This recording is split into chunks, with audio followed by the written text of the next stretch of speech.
Olá, tudo bem? Sou Flávio Mendes, psicólogo psicanalista. Chegamos aqui, seja bem-vindo ao 13º episódio do Psicanálise Paralela, esse projeto aí apresentando textos relacionados ao campo psicanalítico. Se você tem acompanhado o projeto, desde o 10º episódio, eu estou trabalhando o texto A Ciência e a Verdade, escrito, na verdade, apresentado pelo Lacan e depois transformado em um texto que está no livro Escritos dele. Tá? Eu dividi o texto em 4 partes e agora eu estou chegando na última parte do texto. Sugiro a você que volte nos outros episódios, que volte inclusive no anterior, o episódio 12, que eu acho que tanto no começo dele quanto no final, eu faço um resumo bastante compreensivo, me parece, do que ele vem tratando no texto. Agora eu já vou direto às questões que ele está colocando no final, e aí pretendo fazer um último episódio, que é o episódio 14 do Paralela, e o último episódio do texto A Ciência e a Verdade, para poder refletir sobre ele, porque até então a única coisa que eu tenho feito é abrir o texto, né? Levantar o máximo de questões e reflexões que o texto tem colocado, mas ainda não parei para fazer as minhas considerações sobre esse texto, tá bom? Se você puder, deixa sua curtida aí, já vai preparando para ver suas dúvidas e questões e colocar nos comentários, porque ajuda muito a divulgação do canal e do trabalho, do projeto que eu estou fazendo, tá bem? Só para situar, eu estou na página 885 do livro Escritos, vou até a página 892, que é quando acaba o texto. Antes ele vinha falando sobre a questão da causa, ele falou sobre a coisa freudiana, disse, né, a prosopopeia dele, eu a verdade falo, que ele faz isso no texto da coisa freudiana, que também foi uma apresentação, e ele vai chegando ao final, na página 883 e 884, dizendo que a questão dele é pensar a causa, mas não a causa no sentido da lógica, e sim a causa produzindo todo o efeito. Então, a causa aqui enquanto aquilo que produz um efeito ali, não somente a causa enquanto os tipos de causalidade possíveis. Ele então fala de 3 outros campos, além da psicanálise, que é o 4º campo, que são importantes aqui para refletir. Ele diz que vai transpor essas reflexões para esses outros campos que invocam a verdade. São eles a magia, a religião e a ciência, o último aí como a psicanálise.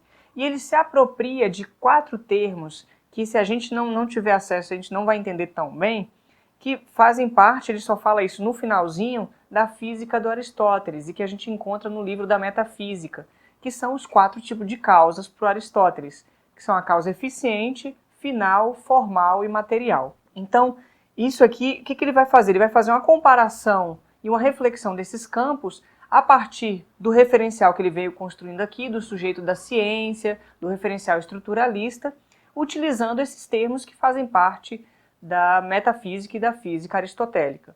Antes disso, então, eu vou apresentar melhor o que são as 4 causas no Aristóteles, porque senão a gente perde um pouco do valor, né, desse conhecimento que o Aristóteles produziu. O livro Metafísica, eu estou deixando a referência dele aí, inclusive o link a gente consegue achar na internet. É um livro com vários livros internos, né, um volume com vários livros. E o Aristóteles, se perguntando sobre a questão das causas. O que é a causa, como ela se manifesta, como ela é entendida. Ele vai propor uma forma e vai começar a refletir comparando com outros autores, né, o próprio Platão, por exemplo, e ele vai comparando quais são as compreensões do que é a causa para esses diferentes autores. Lá no livro 5º, que está no volume da Metafísica, o 2º tópico, na página 191, que eu estou indicando aí o link para você ver, ele tem um tópico chamado Significados da Causa. E eu vou lê-lo aqui para a gente entender um pouco melhor, até retomando a ideia do paralela, tá ok? E aí, ver o que você acha sobre esse assunto. Tá assim, ó. 1. Causa, num sentido, significa a matéria de que são feitas as coisas. Por exemplo, o bronze da estátua, a prata da taça e seus respectivos gêneros. 2. Em outro sentido, causa significa a forma e o modelo, ou seja, a noção da essência e seus gêneros. Por exemplo, na 8ª, a causa formal é a relação de 2 para 1, e em geral o número. E causa nesse sentido são também as partes que entram na noção da essência. 3. Ademais, causa significa o princípio primeiro da mudança ou do repouso. Por exemplo, quem tomou uma decisão é causa. O pai é causa do filho. E, em geral, quem faz é a causa do que é feito. E o que é capaz de produzir mudança é causa do que sofre mudança. 4. Além disso, a causa significa o fim, quer dizer, o propósito da coisa. Por exemplo, o propósito de caminhar é a saúde. De fato, por que motivo se caminha? Respondemos, para ser saudável. E dizendo isso, consideramos ter dado a causa do caminhar. E o mesmo vale para todas as coisas que são movidas por outro e são intermediárias entre o motor e o fim. Por exemplo, o emagrecimento, a purgação, os remédios, os instrumentos médicos são todos causa da saúde. Com efeito, todos estão em função do fim e diferem entre si enquanto alguns são instrumentos e outros ações. Provavelmente esses são todos os significados de causa. E justamente porque a causa se entende em muitos significados, segue-se que existem muitas causas do mesmo objeto, e não acidentalmente. Por exemplo, tanto a arte de esculpir como o bronze são causas da estátua, e não da estátua considerada sobre diferentes aspectos, mas justamente enquanto estátua. Todavia, não são do mesmo modo causas, mas é uma causa como matéria, o bronze, e a outra causa como princípio do movimento, o ato de esculpir. Segue-se também que existem causas recíprocas. O exercício físico, por exemplo, é causa do vigor.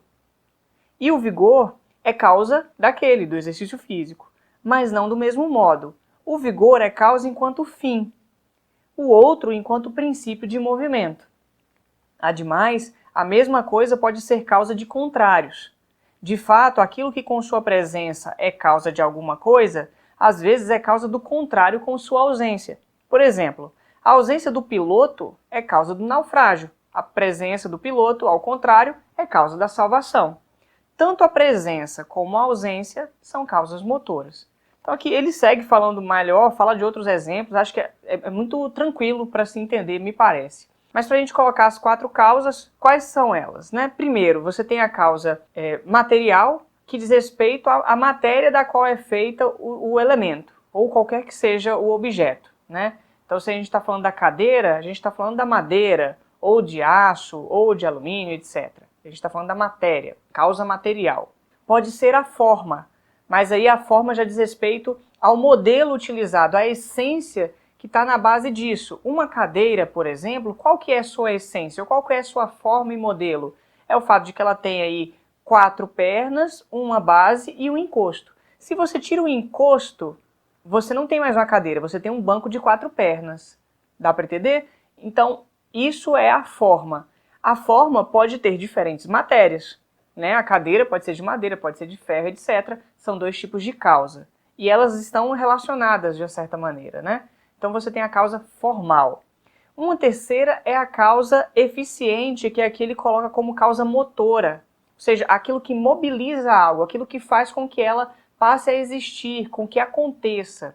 A causa motora está no início do movimento que produz a coisa. Então, por exemplo, o fato de que o pai tem um filho, o pai ele é causa motora do filho.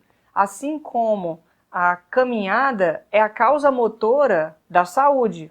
Porque para se chegar à saúde precisamos de um movimento que é a caminhada, que é o exemplo que ele está dando, tá? Mas a causa motora não diz respeito só a esse tipo de movimento, diz respeito ao próprio nascimento, à produção de algum elemento, etc.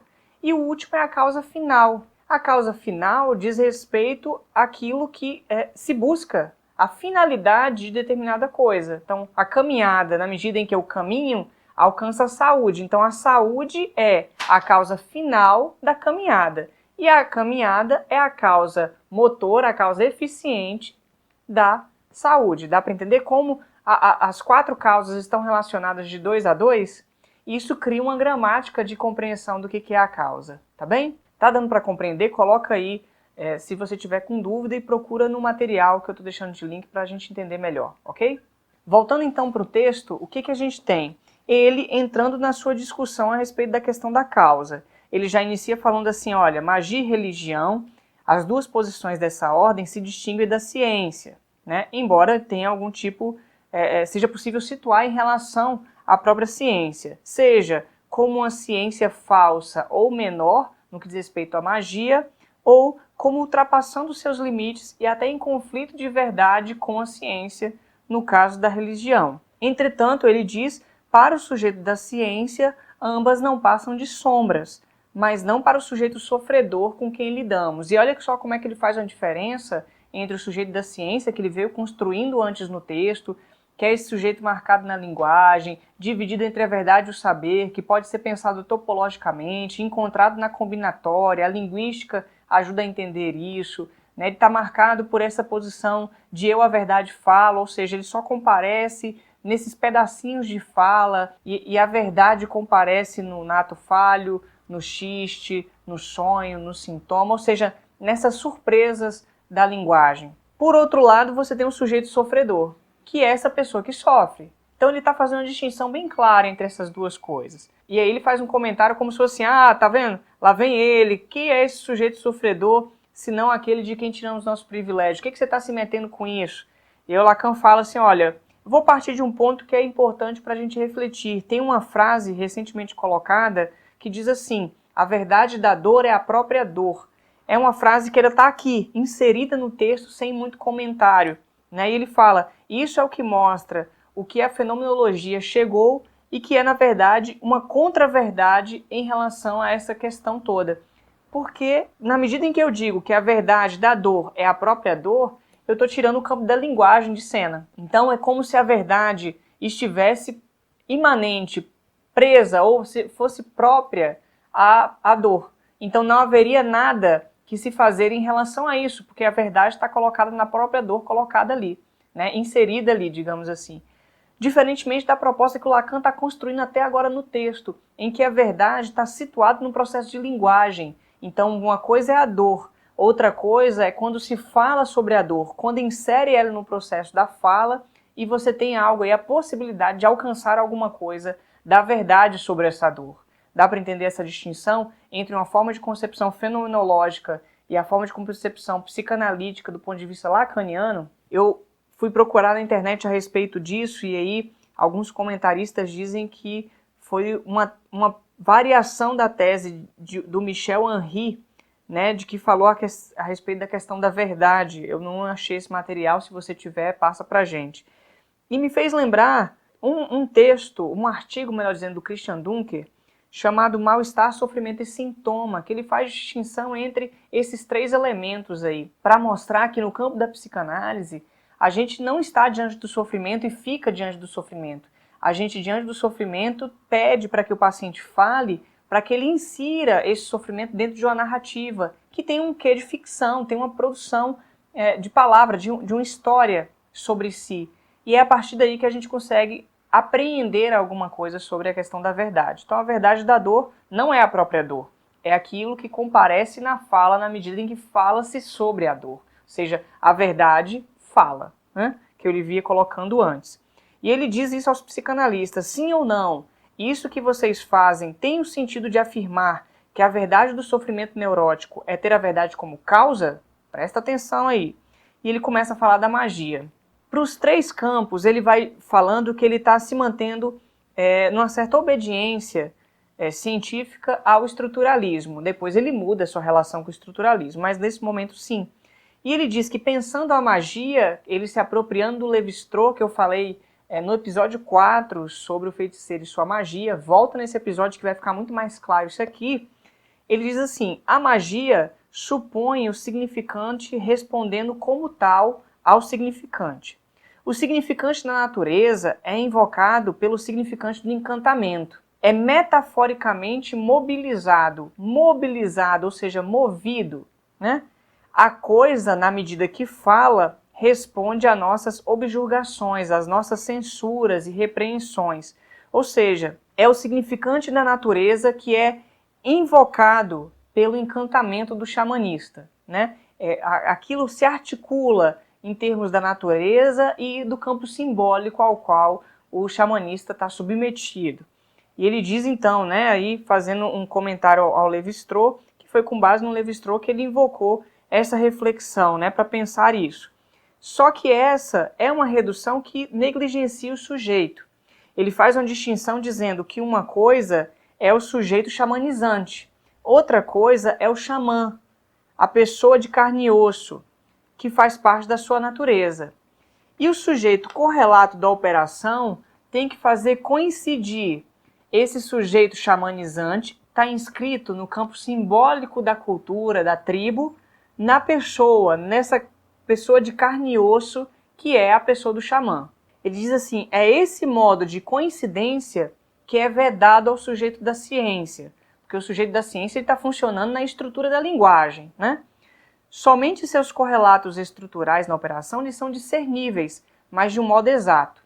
Então, se a gente pegar lá o episódio 4, o feiticeiro e sua magia, o Lévi-Strauss fala que ali, o que acontece? Você tem a função simbólica, que é o campo de crenças, de valores, e que são elementos que estão funcionando inconscientemente na tribo e que servem para dar sentido às manifestações da tribo, e o xamã, enquanto esse que passa a utilizar dessa eficácia nos trabalhos e nos tratamentos, ele experimenta, ele experiencia na sua vida aquilo que lhe permite alcançar esses processos simbólicos. E a cada novo feitiço, o xamã está sempre reatualizando, repetindo o mesmo processo de apropriação do simbólico da sua tribo e de recolocação ali. Ele está dando sentido, sempre reproduzindo o mesmo processo, a mesma vivência, a mesma questão, embora de diferentes formas, mas exatamente valorizando isso que está colocado na cultura. Volta lá que fica mais claro, tá?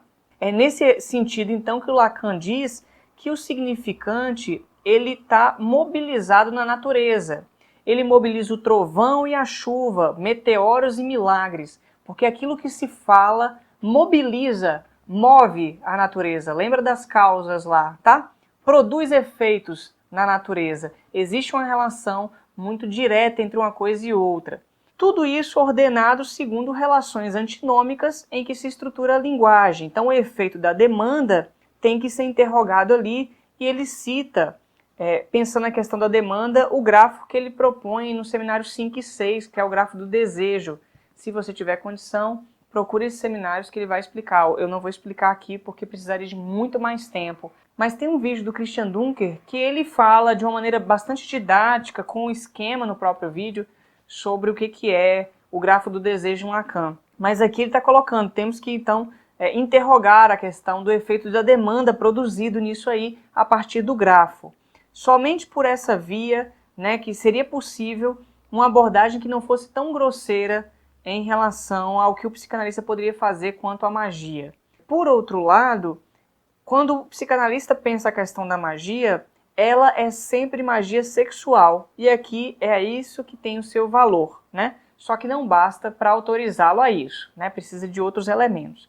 E ele conclui falando da magia, que no caso desta, ela é a verdade como causa, sob seu aspecto de causa eficiente ou causa motora, como o Aristóteles fala. Do outro lado, o saber, lembra a verdade saber? O saber nela não apenas está velado para o sujeito da ciência, mas dissimulado como tal na operação colocada em seu ato. Essa é a condição da magia. Então é uma verdade como causa eficiente que mobiliza as coisas. Esse é o efeito que a verdade produz e o saber está velado, escondido, né? Não se coloca, além disso, dissimulado na operatória. Tudo bem? Ele então passa a falar do campo da religião.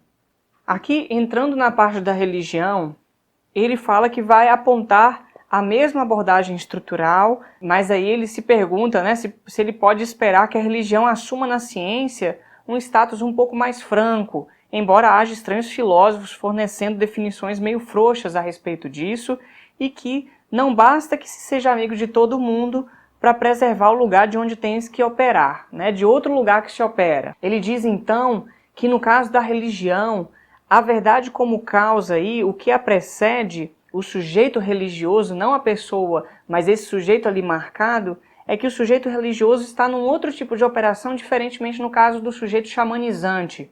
O sujeito religioso, ele faz uma articulação aqui, o Lacan no caso, aos mecanismos que o Freud identifica na neurose obsessiva. E aí ele faz uma retomada da obra do Freud. No Freud, ele faz uma crítica muito grande à questão da religião, diferentemente do Lacan, que quantas vezes a gente não falou de religião nesses últimos 4 episódios, né? E inclusive agora, e sobre Deus, as concepções de Deus, Agostinho e vários outros, ele vai voltar nisso aqui. Então ele tem sempre uma leitura maior a respeito desse assunto, diferentemente do Freud, que tem uma crítica muito dura a religião. Eu indico para você, inclusive, 2 textos do Freud. Um deles se chama Atos Obsessivos e Práticas Religiosas, está no volume 9, né, de 1907. Então, Atos Obsessivos e Práticas Religiosas. Olha como é que ele está articulando um e outro. E o outro texto é O Futuro de uma Ilusão, no volume 21. Tá? Dê uma olhadinha, inclusive, no tópico 8 desse texto, que eu acho que vai ajudar a entender melhor, porque é um ponto que o Freud começa a realmente falar dessa comparação que o Lacan vai fazer aqui. O Freud, nesse texto, diz o seguinte, ó: assim, a religião seria a neurose obsessiva universal da humanidade, tal como a neurose obsessiva das crianças, ela surgiu do complexo de Édipo e se relaciona com o pai. Então, para o Freud, a religião é, no desenvolvimento da humanidade, algo que acontece no próprio desenvolvimento da criança.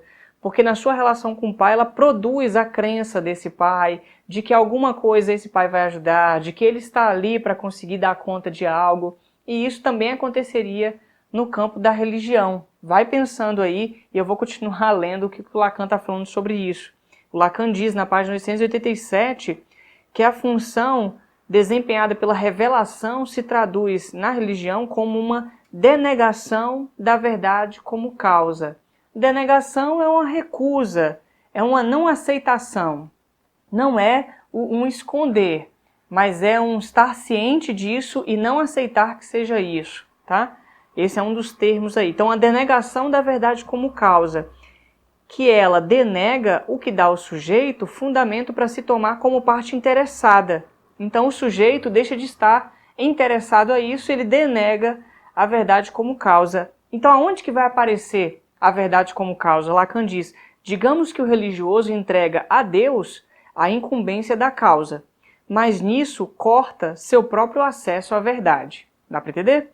Por isso, ele é levado a atribuir a Deus a causa de seu desejo, o que é propriamente o objeto do sacrifício.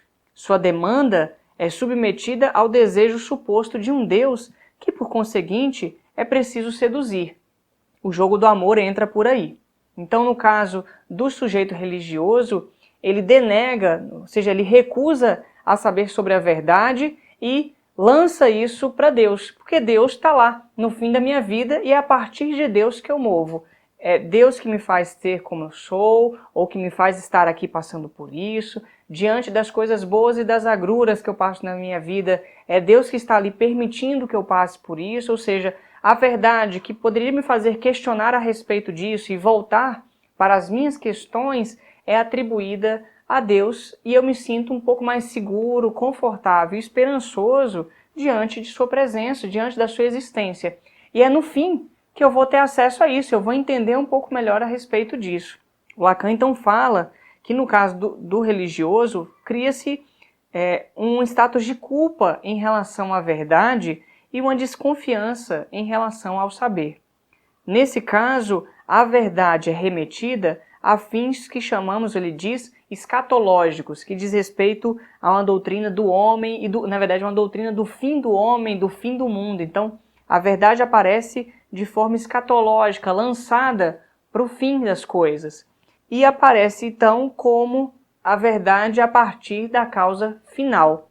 Então, diferentemente da magia, que seria a verdade tomada como causa eficiente, que move as coisas, na religião, a verdade estaria produzindo efeito como causa final, ou seja, tudo é lançado para o final da vida, para o final, porque é Deus que me permite caminhar ali, etc. Tudo que eu faço é em prol dessa finalidade, dá para entender? Ele então continua dizendo assim, assinalei de passagem o quanto temos de aprender com os padres, principalmente nas decisões conciliares. E aí ele vai entrar numa discussão muito importante aqui a respeito disso. As decisões conciliares têm a ver com os concílios dentro da religião, principalmente da cristã, ele está colocando foco na cristã, para poder conceituar melhor alguns problemas, resolver algumas questões a respeito da compreensão da doxa religiosa, né? Melhor dizendo, do dogma religioso, né? Do que se entende por Deus, ou de o que é pecado, de como funcionam as relações institucionais ou de fé no que diz respeito à igreja. E ele diz o seguinte, olha só, se existe fantasia, é no mais rigoroso sentido da instituição de um real que cobre a verdade. E aí me parece que aqui o que se diz respeito ao real é bem a presença de Deus. Porque o que é Deus, né? Se não esse elemento real que está colocado, que ninguém sabe exatamente o que ele está ali, ninguém o alcança enquanto tal, mas é nele que tudo está colocado e a gente abre mão da responsabilização por nossos processos em função de entender que podemos nos responsabilizar porque ele nos permite alcançar isso, né? E ele fala, olha, não nos parece nada inacessível a um tratamento científico que a verdade cristã tenha tido que passar pelo insustentável da formulação de um Deus que seja trinitário e uno ao mesmo tempo, a Santíssima Trindade, né? Deus é três e um ao mesmo tempo. Isso aqui é basicamente uma discussão de lógica, ele vai falar. A gente está aqui no campo topológico para tentar entender do que se trata. E ele vai falar toda uma reflexão sobre isso que me parece muito valiosa, né? Ele diz assim, que só para a gente ter uma ideia, né, antes de acentuar os impasses desse mistério, né, da Trindade, da unidade da Trindade, é a necessidade de sua articulação que é saudável para o pensamento. E isso mostra, né, com ela que alguma coisa pode se dimensionar. E ele faz lembrar de uma questão da igreja cristã no que diz respeito ao filioque, né? Ele fala assim, o filioque que toca na questão das heresias da igreja aparece como, pode ser tratado em termos topológicos, ou seja, pode permitir pensar de uma outra maneira, inclusive alcançando uma outra reflexão sobre isso, né? O filioque é uma parte da história dos concílios dentro da igreja para tentar dar conta da relação entre o Pai, Deus Pai, Espírito Santo e Jesus, em termos de quem fez o Espírito Santo. Quando você pega o credo, né, crê em Deus Pai e tal, em algumas formas de escrita do credo, ele aparece um seguinte trecho: creio também no Espírito Santo, Senhor e fonte da vida, que procede do Pai e do Filho. Embora em outras leituras do credo diz que procede do Pai. O filioque em latim, acho que é latim, significa e do Filho. Então essa discussão do filioque, fazendo com que o Espírito Santo proceda tanto do Pai quanto do Filho, coloca questões topológicas para poder entender, né? Eu estou deixando um vídeo aqui para você chamado A Questão da Filioque, num link para você assistir um pouco e pensar a respeito. É um grupo, é uma entrevista, né, do grupo da igreja cristã, discutindo sobre o que foi o filioque, como ele funcionava e por que se pensou de uma certa maneira.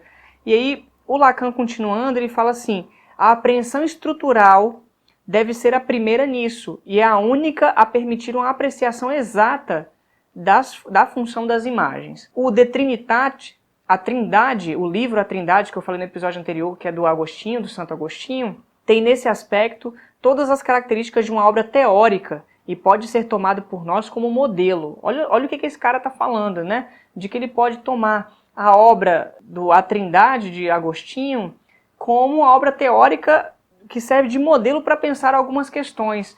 Eu fui lá dar uma olhada no livro, é um livro que eu acho que vale a pena ler para pensar a respeito disso. São vários, dentro do material, tal como a metafísica, são vários livros dentro dessa obra, tá? E aí, só para você ter uma noção, no sumário, olha como é que o Agostinho separou os tópicos dos seus livros, né? Alguns deles para a gente ter a noção, olha só. No livro 1, tá assim, o procedimento neste estudo sobre a Trindade, questionamentos sobre a unidade na Trindade e as operações inseparáveis, consubstancialidade do Pai e do Filho, imortalidade da Trindade, o Filho é também Criador, a deidade do Espírito Santo e a igualdade com o Pai e o Filho. A referência a uma pessoa não exclui as outras. A doutrina sobre o Filho de Deus em duas regras. Toda a Trindade é invisível. As três pessoas são imortais e invisíveis, no livro 2. No livro 3, a vontade de Deus é a mudança dos corpos. A vontade de Deus é a causa última das mudanças. Olha aí a causa final, pensando pela via aristotélica que o Lacan está se apropriando, produzindo efeito, né? Livro 4, a ciência de Deus, a perfeição no conhecimento da própria fraqueza, o verbo encarnado, a encarnação e o conhecimento da verdade. Olha aí a questão da verdade sendo colocada, assim, acho que bem literalmente na proposta desse texto, tá? Então, dá uma lida, caso você tenha interesse. E o Lacan segue falando ainda da religião, dizendo que se você for no Baudelaire National, que é uma agência de serviços nacional francesa e que trabalha em função do Ministério da Cultura, lá seria possível encontrar uma exposição da Trindade, colocando as três pessoas funcionando numa certa identidade que no mínimo produziria angústia em quem está assistindo. Além disso, as três estão ali diante da trama de Adão e Eva em função do pecado que eles estavam cometendo, né? Então esse seria uma obra interessante para assistir e pensar o fato de que a Trindade é três e um ao mesmo tempo. Ele termina então esse pedacinho dizendo: meus ouvintes, se armem primeiro com Agostinho. E ele continua falando da religião, só para encerrar essa parte, dizendo que existem, ele está muito ciente de que ele está falando da religião, principalmente da tradição judaica, e que existem outras formas de pensar isso. Mas no que diz respeito à tradição judaica, ele não se conforma em ter tido que renunciar a referir ao estudo da Bíblia a função do nome do Pai. O nome do Pai foi um seminário que ele tentou dar, ele só deu a primeira aula em 1963-64, foi em 1963, na verdade, que é o seminário O Nome do Pai, seria o seminário 11. Quando ele deu a primeira aula, entre a primeira e a segunda aula, ele teve toda a questão do problema dele com a IPA. E ele saiu, né? Ele foi excomungado, como ele próprio diz, da IPA, e por conta disso ele falou que não voltaria mais nesse tema do nome do Pai. Ele começaria então a trabalhar outro tema, e ele entrou no seminário que de fato a gente conhece, que é o seminário Os Quatro Conceitos Fundamentais da Psicanálise. Se você quer entender melhor essa história, procura o livro Os Nomes do Pai, que o Jacques Lamillet organizou, um livro com os textos do Lacan. São 3 textos, né, em que ele está falando sobre a questão do nome do Pai. Um texto é o RSI, o outro texto é essa primeira aula inaugural que ele deu do seminário Nome do Pai, e ele não continuou, ele está discutindo sobre a questão religiosa da Bíblia, e um outro texto. E ali também o Jacques Lamillet, que é quem organiza os textos do Lacan, né, pelo menos oficialmente, ele explica melhor o que aconteceu ali, tá bom? Então ele fala disso e ele diz: o fato é que a chave é para uma definição da relação do sujeito com a verdade. É por esse caminho. Ele cita Lévi-Strauss dizendo que o Lévi-Strauss vê no budismo uma religião do sujeito generalizado. Mas isso não parece ser interessante para o Lacan, porque isso diafragmatiza a verdade como causa. E serviria muito mais para enaltecer a utopia, né? Isso serviria para enaltecer essa utopia, vendo harmonizar-se com o reino universal do marxismo na sociedade. E me parece aqui uma crítica, né? Não consegui entender de outra forma. Ele fala, então, isso seja fazer muito pouco caso das exigências do sujeito da ciência e confiar demais na doutrina da transcendência da matéria. E que o ecumenismo, né, esse apelo para juntar todas as religiões, principalmente cristãs, mas também no sentido de juntar todas as religiões, não parece ter chance, senão ao se basear no apelo aos pobres de espírito, por conta dessa abertura a todas as coisas. Me parece que o Lacan está tentando ser muito rigoroso aqui nessa fala dele. E aqui ele termina a parte em que ele fala da religião que toma verdade enquanto causa final. Tá dando para entender? Colocando lá para Deus. Agora ele vai falar do último aspecto, que é a ciência, antes de ir para a última discussão do texto. Quando ele começa a falar da ciência, na página 889, ele diz assim: quanto ao que ocorre com ela, a estrutura de suas relações com a verdade como causa, ele já vem falando há algum tempo. Mas, abordando a partir da discussão que ele está levantando, o que ele pode dizer sobre a ciência é de que a ciência da verdade como causa, ela não quer saber nada. E esse quer saber nada, do não quer saber nada, está marcado com hífen entre as palavras, ou seja, é uma expressão para ele, né? Algo de uma vez só. Ela não quer saber nada, ela tem um movimento positivo de não querer saber sobre isso. Ele vai explicar melhor a respeito. Nesse caso, ele fala que a formulação que ele deu da Verwerfung, ou fora-clusão, é o termo que ele utilizou para falar sobre a estruturação no caso das psicoses. Ele fala isso no seminário 3, no episódio passado, o 12, eu falei sobre o Schreber, né? E aí o Lacan no seminário 3 discute a respeito da Verwerfung. E ele diz que viria juntar-se aqui numa série fechada a Verdrängung, acho que é assim que fala, né? O recalque, e a Verneinung, a denegação, cuja função vocês reconheceram de passagem na magia e na religião. Então a ciência não quer saber da verdade como causa. Isso seria uma fora-clusão, isso seria a Verwerfung, esse não ter acesso a isso de forma alguma, fora a Chloe, ele explica melhor a respeito. E ele diz então que isso se junta a outros dois termos, que são o recalque, né, a Verdhangung, que é a estruturação, o elemento que faz parte da estruturação da neurose e que ele associa ao campo da magia, e a Verneinung, que é o campo da denegação, que é estar ciente de que existe mais recusa, que estaria no campo da religião. Se você lembra, quando eu estava falando isso no episódio, eu falei, a magia, o saber no que diz respeito à magia, ele está velado, está escondido. No caso da religião, o saber ali na religião, há uma desconfiança em relação a ele. É aí que o Lacan vai construindo essa ideia. Esses três termos aqui, eu sugiro para você um artigo chamado Recalque, Rejeição, Denegação, da Lima Schlachter, alguma coisa assim. Vou colocar aí um link para você, que ela explica melhor as traduções, né, dentro do campo psicanalítico. Isso pode ajudar bastante a entender, tá? E ele fala logo em seguida o seguinte: o que dissemos das relações da Verwerfung com a psicose, especialmente com a Verwerfung do nome do pai. Então, olha o nome do pai que ele tinha falado agora há pouco, é um conceito importante que eu vou falar rapidinho dele também, né? Vem aí opor-se, aparentemente, a essa tentativa de demarcação estrutural. Ele se dá conta, então, ele diz, né, que quando percebemos que uma paranoia bem-sucedida apareceria como aquilo que encerra a ciência, a psicanálise seria chamada a representar essa função por uma outra via, reintroduzindo na consideração científica o nome do pai. Tem inclusive um artigo dessa forma, né? A psicanálise é o que reintroduz na consideração científica o nome do pai, da Rosa Lopes. Acho que vale a pena ler para entender melhor o que o Lacan está falando nessa frase paradigmática, né? Assim, que eu acho que, enfim, pode ajudar a gente a pensar a respeito do tema. Ele fala aí que encontra aí o mesmo impasse aparente, mas tem a sensação de que a partir desse mesmo impasse progredimos de alguma maneira, né? O nome do pai é um conceito muito importante na obra do Lacan. Ele já veio construindo isso, aqui a gente está em 1966, né? Mas ele já veio construindo isso há bem mais tempo, desde os anos 40 ele já falava disso, talvez não com essa terminologia, mas tem um texto dele chamado Os Complexos Familiares, em que ele fala da questão da queda do lugar do pai na sociedade, dessa função, né, desse lugar desse pai, e de que a própria ciência e a psicanálise dizem respeito a essa queda do lugar do pai aí colocado. Eu vou só citar isso aqui e eu volto melhor nesse assunto para o finalzinho do texto para a gente entender melhor. Por enquanto já vai entendendo que o Lacan está usando esses três termos aí em relação ao nome do pai para pensar religião, magia e ciência, tá?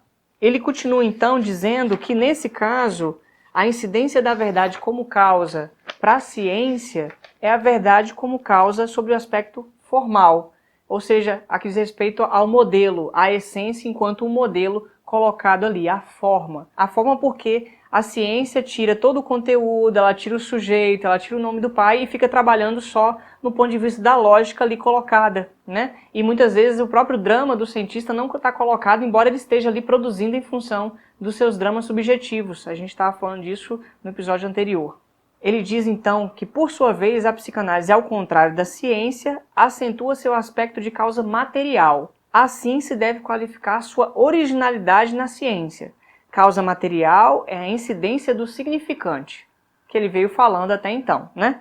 Ele diz, pela psicanálise, o significante se define como agindo, antes de mais nada, como separado de sua significação. Significante de um lado, significado do outro, os dois não estão ligados. Eu acho que eu falei disso um pouco no episódio, se não no anterior, no outro. Eu vou colocar aqui na tela, orientando você qual é o episódio em que eu falei sobre significante e significado, tá? Ele diz, é esse o traço de caráter literal que especifica o significante copulatório, o falo, quando surgindo fora dos limites da maturação biológica do sujeito, ele se imprime efetivamente sem poder ser o signo que representa o sexo existente do parceiro, isto é, seu signo biológico. Lembremos-nos de nossas fórmulas diferenciando do significante e do signo. Então aqui ele está falando que o significante ele está separado da significação. Ele tem valor na medida em que ele está ali se batendo e se tocando, interferindo com os outros significantes no campo da linguagem. É isso que faz com que o sentido se deslize, né? O significante falo é isso no Lacan. É o fato de que, por mais que se tente acreditar que o significante, que o falo é o pênis, tentando colar uma significação no falo, se dá conta de que, na verdade, é aquilo que desliza e que a gente não consegue dar conta de objetificá-lo em alguma coisa. Nesse sentido, então, que ele não é o próprio órgão que está ali colocado. Eu tenho que falar um pouco melhor sobre isso para a gente entender os encaminhamentos desse texto, mas eu só vou apresentar para a gente terminar a parte da psicanálise para eu poder articular melhor esses pontos, tá bom? Ele então fala assim, olha, na psicanálise a história é uma dimensão diferente da do desenvolvimento e que é uma aberração tentar reduzir a história ao desenvolvimento. Sugiro procurar a questão da ilusão arcaica, quando eu falei do Lévi-Strauss nos últimos episódios, tá? Eu vou colocar aqui também na tela para você procurar isso. Porque uma coisa é o desenvolvimento enquanto a maturação. Outra coisa é a história no sentido da produção, da linguagem que está colocada, das marcações no momento da fala diante dessas experiências que nos aconteceram, tá bem? Ele fala aqui, para ir caminhando, né, reencontramos aqui o sujeito do significante, veiculado pelo significante em sua relação com outro significante. E aqui a gente tem a concepção de sujeito para o Lacan. O que é um sujeito? É aquilo que está representado de um significante a outro. Ou seja, é na medida em que você fala, sendo o significante o campo da palavra, mas a palavra dissociada do seu significado, é a palavra porque ela desliza, né? Quando eu falo manga, de que manga eu estou falando? Eu preciso de outro elemento, de outra palavra, para poder articular o significado de manga, né? Subir no pé de manga, mas subir segurando a manga. Em qual, né? Essa manga diz respeito ao quê? Subir no pé segurando a manga. De que manga eu estou falando? Mostra como que o significante ele desliza. E aí o sujeito é isso que se manifesta entre um significante e outro. Por isso, a verdade eu falo, né? Porque a verdade eu falo como xiste, eu falo como sonho, eu falo como sintoma, eu falo como ato falho, no momento que se fala, tá? E aí ele diz, né? Mas não se deve confundir esse sujeito nem com um indivíduo biológico, nem com a evolução psicológica, classificável como objeto da compreensão. Então, nenhuma forma de psicologização desse sujeito marcado na linguagem, nem de individualização no seu biológico, são o sujeito do significante. Essa é a função que Lacan confere à linguagem na teoria, a importância da linguagem, né? Compatível com o materialismo histórico que deixa aí um vazio. Talvez, diz ele, a teoria do objeto A também encontre aí seu lugar e ela é necessária para integrar corretamente a função do saber em relação ao sujeito e da verdade como causa. Porque é disso que ele veio falando, né? O sujeito dividido entre saber e verdade, inserindo aí no meio disso, nesse furo, o objeto A. Esse é o ponto que o Lacan vai trabalhando e que ele vai caminhando ao longo da sua reflexão. Aqui, então, quando ele termina de falar dos 4 campos, que ele diz que vocês vão perceber que esses 4 modos lembram e dizem respeito à física do Aristóteles, tá? Que eu já apresentei antes para facilitar para a gente. E ele faz um elogio a essa física, né, e a metafísica, no sentido de que ela tem um logicismo que preserva o sabor e a sapiência, a sabedoria de um gramatismo original. Aí está o elogio que ele faz. Só que, ele diz, não bastaria ficar preso nesse aspecto, não é só uma apreensão elegante que ele está dando dessas outras áreas. Teria que pensar também nas consequências aí colocadas. Eu vou parar aqui para poder explicar um pouco melhor a questão do nome do pai e aí eu volto para esse assunto para poder encerrar o episódio, tá bem? O nome do pai é um conceito que o Lacan foi criando ao longo da sua teorização que já apontava para um declínio do lugar do pai enquanto autoridade no contexto familiar. Isso a gente já percebe no texto de Lacan, os complexos familiares. Então ele já estava discutindo que a estruturação da neurose, da psicose nesse texto tem a ver com um certo declínio do lugar do pai enquanto função simbólica no contexto da cultura, né? E isso fragiliza, porque o lugar do pai, não do pai pessoa, mas da função que ele ocupa nas relações, é de determinar os lugares, de colocar a lei, de colocar a distinção entre os espaços e as pessoas ali colocadas, a filiação, de permitir com que haja um espaçamento entre a mãe e a criança, para que a criança possa buscar outros âmbitos, outros campos.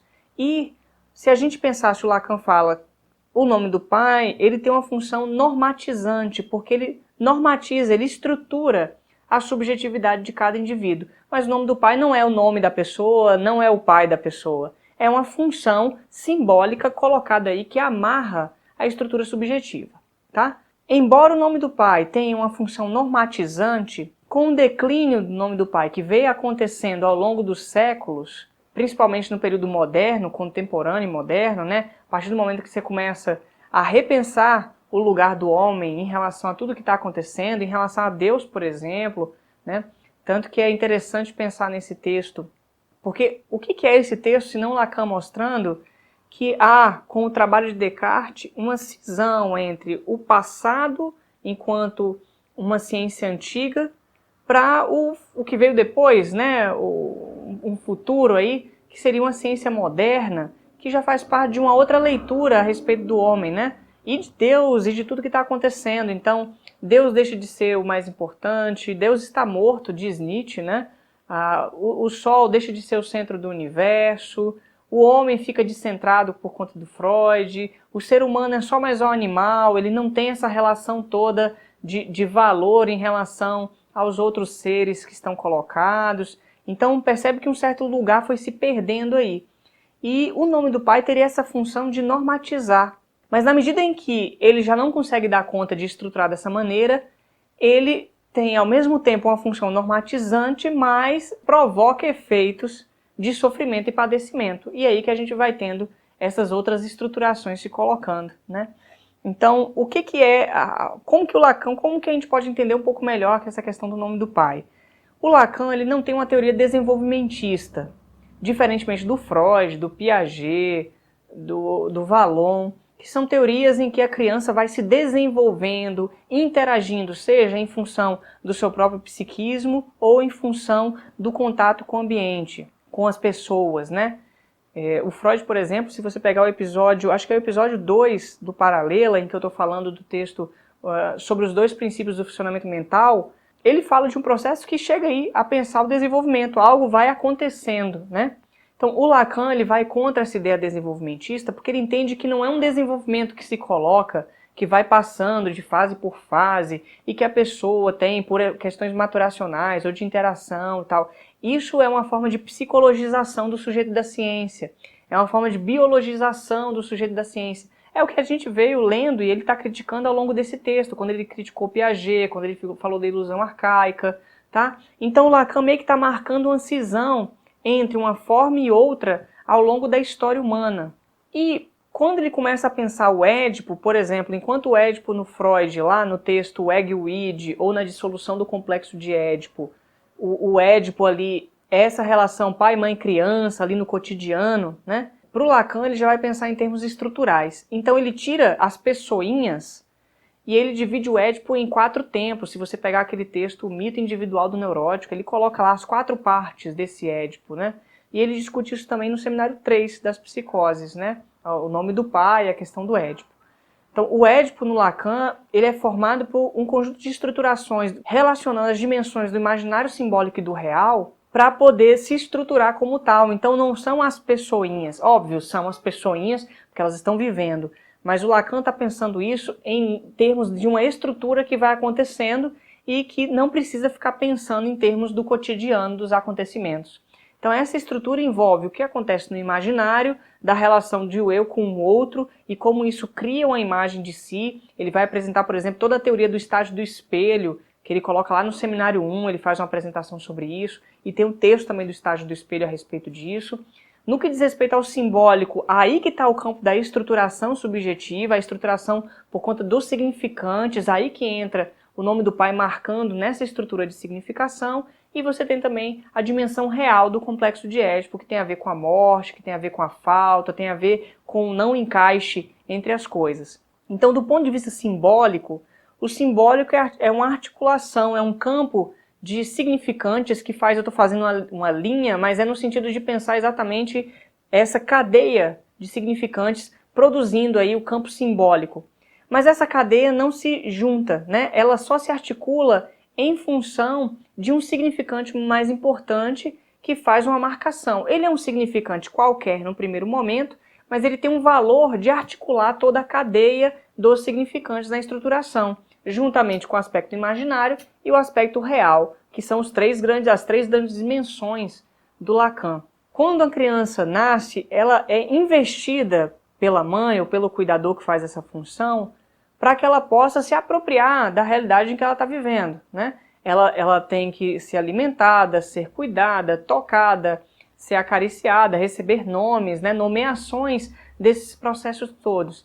E a pessoa que faz isso geralmente é tomada por esse processo, é como se fosse um adoecimento, porque a pessoa deixa de cuidar de si para cuidar de um outro da forma mais integral possível, né?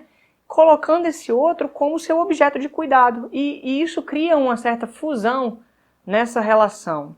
Essa pessoa, em função da sua relação com a vida, do seu desejo por esse companheiro que ela tem, ela pode se afastar em algum momento da criança para não ficar tão submetida à relação da criança. E isso vai dando ideia do que é o nome do pai, tá? Então, ao mesmo tempo, a mãe que cuida dessa criança vai, com o passar do tempo aí, se afastando da criança, se aproximando, às vezes está junto, às vezes não, tem outros interesses que não só a criança.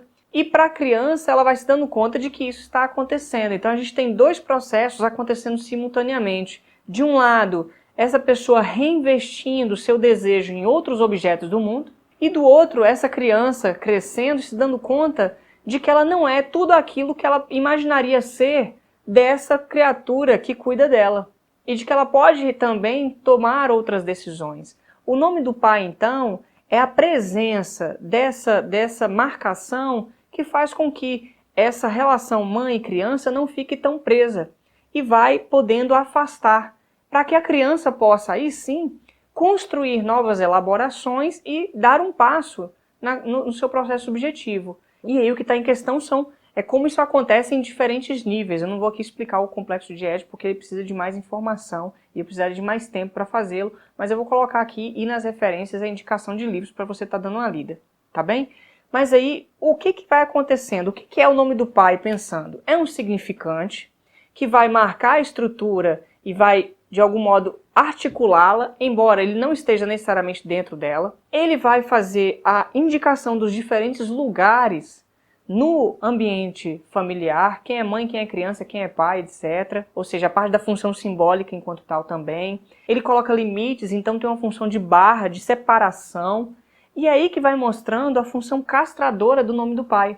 O nome do pai é nada mais que o elemento que faz a castração dentro do contexto das relações familiares. E permite a organização dos lugares. Portanto, tem uma relação com a lei, tem uma relação com o desejo, tem uma relação com a estruturação subjetiva.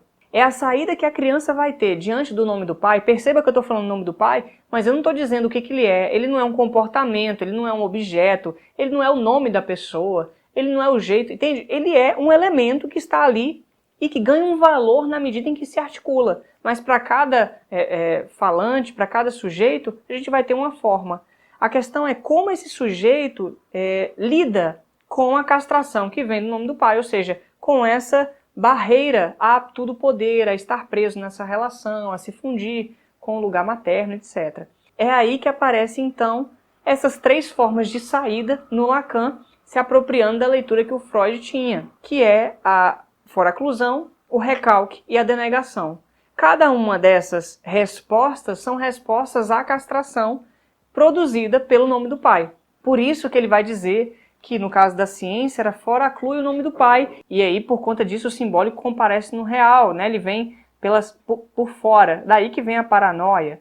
No caso do recalque, que ele associa à magia, a verdade fica velada porque ela esconde, né? Ela fica ali, aceita o que se produziu, mas esconde isso, né? De todo jeito possível. Então o nome do pai está ali marcando na sua função, mas fica velado. E no caso da denegação, que é o campo da perversão, seria o que diz respeito à religião, que sabe que tem algo ali, mas não aceita, né? E se recusa aquilo, né? Mas está ciente de que tem. Só que não aceita, diferentemente da neurose, que se apropria disso e passa a sofrer em função disso. Então são três tipos de resposta à questão do nome do pai, a incidência do nome do pai no processo. E a psicanálise seria, como Lacan disse na página 889, essa que faria o nome do pai retornar para o campo da ciência, dentro da estruturação subjetiva, na medida em que pode articular alguma coisa considerando esse sujeito que tem a ver com a verdade que fala.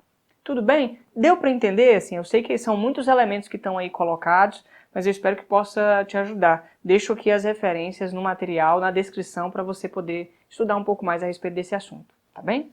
E aí a gente vai para esse último pedacinho do texto, na página 891, quando ele diz, né, não pensem que só é uma apreensão elegante o que eu estou fazendo aqui para vocês, não é só isso. A gente tem, enquanto sujeitos da ciência psicanalítica, né, sujeito da ciência psicanalítica, sujeito da ciência, sujeito religioso e sujeito xamanizante, perceba, não são as pessoas que estão aqui, mas é essa estrutura da linguagem colocada em funcionamento ali. É a partir dessa estrutura entre verdade e saber que ele está dizendo os sujeitos da ciência psicanalítica, não são as pessoas da ciência psicanalítica, tudo bem? Entender essa diferença é bem importante. Ele diz, para lembrar-lhes que como sujeitos da ciência psicanalítica, é a solicitação de cada um desses modos da relação com a verdade como causa que vocês têm de resistir. Ou seja, não aceitem se submeter a esse tipo de funcionamento, que a gente agora já conhece, né? Então ele fala, no caso da magia, ela funciona pela projeção de suas características no sujeito com que lidam. Ela psicologiza-o e desconhece, porque quando você psicologiza, você desconhece o outro. Quando você diz, eu sei o que você está passando, você não sabe, você está desconhecendo ele, você está tomando o seu como verdade. Dá para entender? E aí você tem a forma da magia funcionar. Esse seria um ato que o psicanalista não poderia funcionar dessa maneira, né? Esse sujeito psicanalizante não poderia psicologizar seu paciente, esse outro que chega ali. Ele deve ser escutado de uma outra forma. Segundo, no que diz respeito à religião, ela tem de servir para a gente de modelo para não seguir. Principalmente pensando aí a hierarquia social que se conserva na tradição da relação com a verdade como causa, pela forma como a instituição religiosa funciona.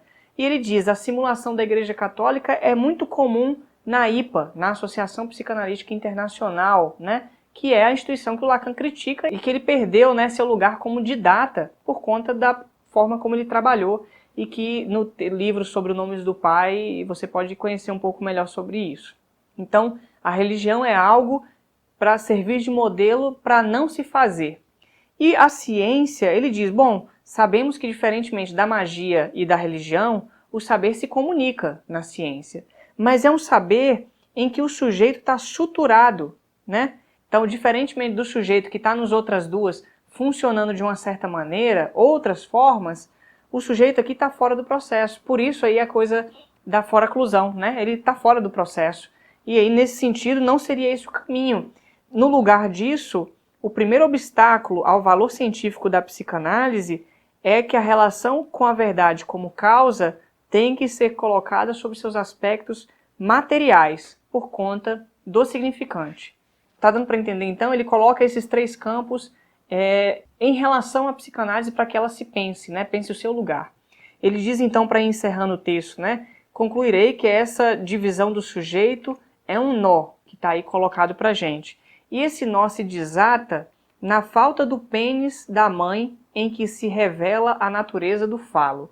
A falta do pênis da mãe é o fato de que a mãe é castrada, do ponto de vista da não existência. E isso mostra o que é o falo. O falo não é o pênis, é a ausência ali colocada. O falo é um significante que representa uma falta, não o pênis enquanto tal. Então, quando a gente fala do símbolo fálico, está colocado aí é de relação com essa falta, né? Não do pênis em si. E ele diz, o sujeito se divide ali, com respeito à sua realidade, podendo produzir dois tipos de processos. Um se protegendo com uma fobia, o outro cobrindo com a superfície, erigindo um fetiche no lugar dessa falta. Então, a fobia e o fetiche seriam duas formas de lidar com a falta de pênis ali da mãe, com a castração da mãe e a castração pela qual todo mundo está submetido. Se você pega o texto do Freud, Análise Terminável e Interminável, ele fala, né, o objetivo de uma análise é chegar no ponto em que o homem pode lidar com a questão da sua passividade diante do outro homem, ou seja, com seu lugar feminino diante do outro homem. Aqui o Freud associa a passividade com o feminino. E ele diz, e para a mulher, ela teria que lidar com a ausência do pênis, por não ter o pênis, né? Essa é a forma como o Freud pensa isso.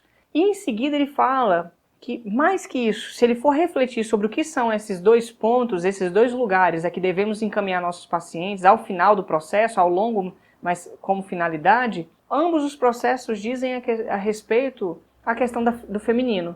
Então, tanto para homem quanto para mulher, o que está em questão é o que é o feminino. Porque o feminino é exatamente esse ponto que diz respeito à falta, à perda, à possibilidade da castração. E que não é menos valoroso ou menos valioso. Pelo contrário, é o que mostra a abertura, ao invés da gente ficar preso na questão do falo. Ao invés da gente ficar preso na imaginarização do falo, de achar que o falo é ter carro, de achar que o falo é ter pênis grande, de achar que o falo é isso ou aquilo, né? Que são formas de objetificar essa questão. E aí ele diz aqui que nesse caso essas duas formas vão produzir alguns efeitos. O nada de pênis, no caso da fobia, vira um nada de saber sobre o nada de pênis, né? Ou seja, não quero saber disso, põe o objeto fóbico ali, eu me horrorizo e saio de perto. E no caso do fetiche, é como se colocasse ali um gnomon, que é aquela parte do relógio solar que fica ali erigido para que a sombra seja feita. Ele está ali mostrando para a pessoa onde que está a sombra, que também não deixa ver-se com a questão da falta. Então é sobre esse assunto, sobre a questão da falta, que é o caminho que a psicanálise tem que caminhar. Tudo bem? Encerramos por aqui hoje. Se você tiver alguma dúvida a respeito desse episódio, coloca aí, vamos conversar sobre isso. Eu vou encaminhar então para fazer um último episódio em que eu volto fazendo uma grande reflexão, finalmente, que eu estou muito afim de fazer isso, sobre o que o Lacan trouxe nesse texto da Ciência e a Verdade. Tudo bem? Então, uma boa reflexão para você. A gente se encontra no episódio 14, refletindo aí como o quinto episódio do Ciência e Verdade. Um abraço. Tchau, tchau.